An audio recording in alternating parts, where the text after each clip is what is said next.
दुखी व्यक्ति और गौतम बुद्ध के समय की बात है। एक दिन एक व्यक्ति उनके पास पहुंचा। उसका चेहरा उदासी से भरा था। आंखों में चिंता और निराशा झलक रही थी। वह बुद्ध के चरणों में गिरकर बोला, भगवान, मैं बहुत दुखी हूं। मेरा जीवन समस्याओं से भरा हुआ है। मैं क्या करूं कि मुझे शांति मिले? गौतम बुद्ध ने उसे ध्यान से देखा और मुस्कुराते हुए कहा, पुत्र, मैं तुम्हारी समस्या का हल बताऊंगा, लेकिन पहले तुम मेरे लिए एक छोटा सा काम करो। व्यक्ति बोला, भगवान, जो भी कहें मैं करने के लिए तैयार हूं। बुद्ध मुस्कुराए और बोले, तुम गांव में जाओ और किसी ऐसे घर से एक मुट्ठी चावल लेकर आओ जहां कभी कोई दुख न हुआ हो। व्यक्ति को यह काम बहुत आसान लगा और वह खुशी खुशी गांव में चावल लेने चला गया। 2. गांव की सच्चाई। वह पहले घर पहुंचा और चावल मांगे, लेकिन जब उसने पूछा कि क्या इस घर में कभी कोई दुख नहीं हुआ, तो घर वालों ने बताया कि उनके पिता का देहांत हो चुका है।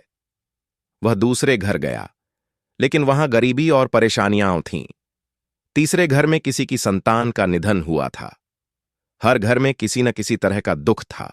वह पूरा गांव घूम आया, लेकिन उसे एक भी ऐसा घर नहीं मिला जहां कोई दुख न हुआ हो। 3. बुद्ध का उत्तर थक हार कर वह बुद्ध के पास लौटा और बोला, भगवान, मुझे ऐसा कोई घर नहीं मिला जहां कोई दुख न हुआ हो। बुद्ध मुस्कुराए और बोले, यही तुम्हारे प्रश्न का उत्तर है। यह संसार दुखों से भरा हुआ है। हर व्यक्ति को किसी न किसी रूप में दुख का सामना करना पड़ता है, लेकिन जो इन दुखों को स्वीकार कर लेता है और उनसे सीखकर आगे बढ़ता है, वही सच्चे सुख और शांति को प्राप्त करता है। 4. दुख से मुक्त होने का मार्ग। बुद्ध ने उस व्यक्ति को 4 आर्य सत्य समझाए। 1. दुख सत्य है, जीवन में दुख निश्चित है। 2. दुख का कारण है इच्छाएं, मोह और अज्ञानता दुख का कारण है। 3. दुख से मुक्ति संभव है।